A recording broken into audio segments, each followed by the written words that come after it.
nos belles photos et à la publication de notre bien avec ce texte magnifiquement bien rédigé, je vais recevoir des appels hackers. Où je vais trouver ces fameux hackers? Ces hackers, ils vont se trouver partout. Vous allez le voir dès que vous allez démarrer votre activité, ou si vous êtes déjà professionnel, vous l'avez déjà vu. Tout le monde vous dit je connais quelqu'un qui cherche un appartement, une maison, etc. Évidemment. Donc les autres CPI ont aussi des acquéreurs. On va cultiver effectivement l'échange et le partage sur Sweetbright, sur Slack. N'oublie pas que ces acquéreurs-là, ce sont les personnes qui décident. C'est vraiment les personnes qui sont les plus importantes en général dans des projets commerciaux. C'est ceux qui décident, ce sont les décisionnaires. Donc on va leur donner quand même une attention particulière. On va les retrouver effectivement sur toutes nos plateformes web, Sologer, Logikimo, que vous allez directement recevoir dans votre logiciel, dans vos réseaux personnels, familial, amical, sur les réseaux sociaux. Vos clients propriétaires actuels sont vos futurs acquéreurs de demain, même ceux qui ne vous ont pas donné de mandat. Pourquoi on va les qualifier? Parce que tout simplement, ce sont des décisionnaires. Donc, on va connaître et répondre à leurs besoins. Ok. On va qualifier de l'avancée de leur projet immobilier, savoir vraiment s'ils sont acquéreurs ou pas. On va essayer de qualifier cet objectif commun qu'on va pouvoir partager avec eux, qui est d'acheter un bien immobilier. S'il n'y a pas cet objectif commun avec eux, vous pouvez faire ce que vous voulez, mais il n'y aura rien à leur vendre. On va évidemment pour ça sélectionner les bons produits pour éviter de leur faire perdre du temps et de vous faire perdre du temps.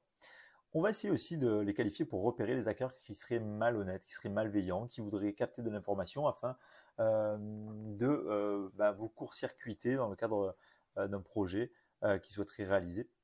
L'idée aussi, c'est évidemment de vendre un bien. Hein. On a des acquéreurs, ce sont nos clients.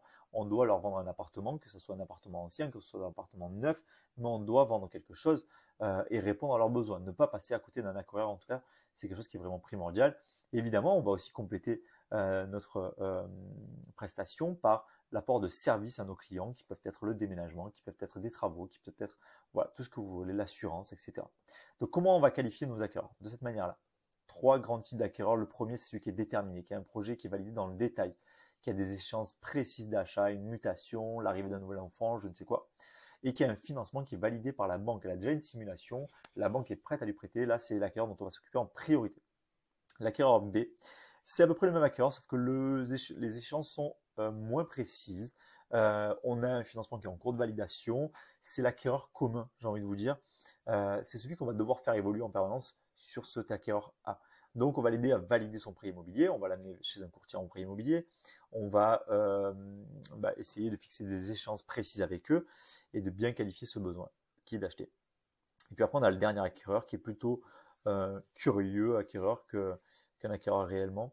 Lui, il a un projet de réflexion. Le financement, il n'a pas du tout encore étudié. Il ne sait pas du tout combien on peut emprunter. C'est peut-être aussi par méconnaissance. Donc, il faut vraiment creuser pour soit entretenir ce client sans lui donner grande priorité, soit vraiment qualifier ce client et lui dire, se dire, voilà, ça c'est pas un acquéreur C, mais c'est un acquéreur B, je me suis trompé, ou voilà, en fonction des questions-réponses que vous allez avoir avec ce client. Donc, il va y avoir des besoins chez vos clients quand vous allez faire cette découverte, que vous allez devoir hiérarchiser, prioriser pour vraiment aller sélectionner le produit qui correspondra au mieux à votre client et à ses besoins. Il y a des besoins rationnels et techniques. Quel type de bien il cherche, le nombre de chambres, les surfaces moyennes, l'impératif. Voilà, c'est à qualifier, à hiérarchiser précisément en posant des questions à votre client.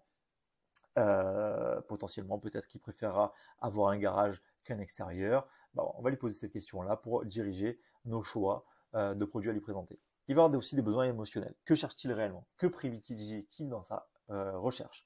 Qu'est-ce qu'il a déjà visité, aimé ou pas aimé? Quels sont ses besoins? Quelles sont ses passions, ses centres d'intérêt? D'où l'intérêt de vraiment communiquer avec vos acquéreurs, de vraiment poser des questions ouvertes, de les laisser parler. Lorsque vous allez recevoir ces appels acquéreurs, dites-vous que vous avez une information commerciale au bout du fil qui est importante, qui représente plusieurs centaines de milliers d'euros.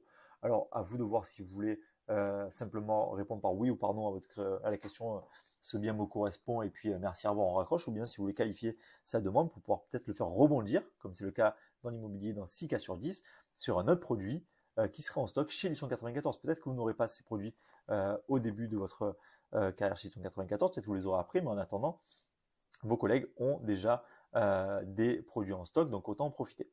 Il y a des enjeux aussi. Quels sont les délais? Depuis quand cherche-t-il? Quel bien a-t-il visité? Combien il en a visité? Où est-ce qu'il travaille? Première acquisition, financement, revente d'un bien potentiel aussi. Toutes ces questions, évidemment, sont à poser à vos clients. On a des clients investisseurs aussi qui cherchent une rentabilité locative.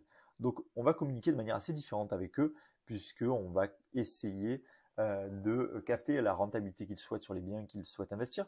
C'est des gens qui ont de l'argent à placer, 50, 100, 200, 300 000 euros, qui veulent placer sur un produit qui est un produit immobilier, qui n'est pas un produit financier ou autre. Et du coup, ils vous sollicitent pour ça.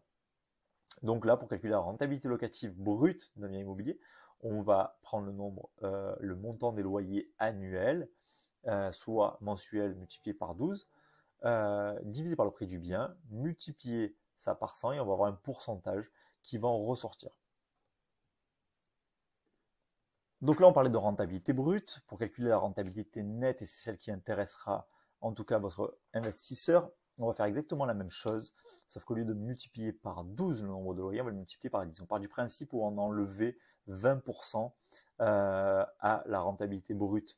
Donc soit vous faites directement votre calcul en net en multipliant par 10, soit vous calculez en brut et vous enlevez 20% aux 7,2% que vous aurez trouvé en brut, simplement.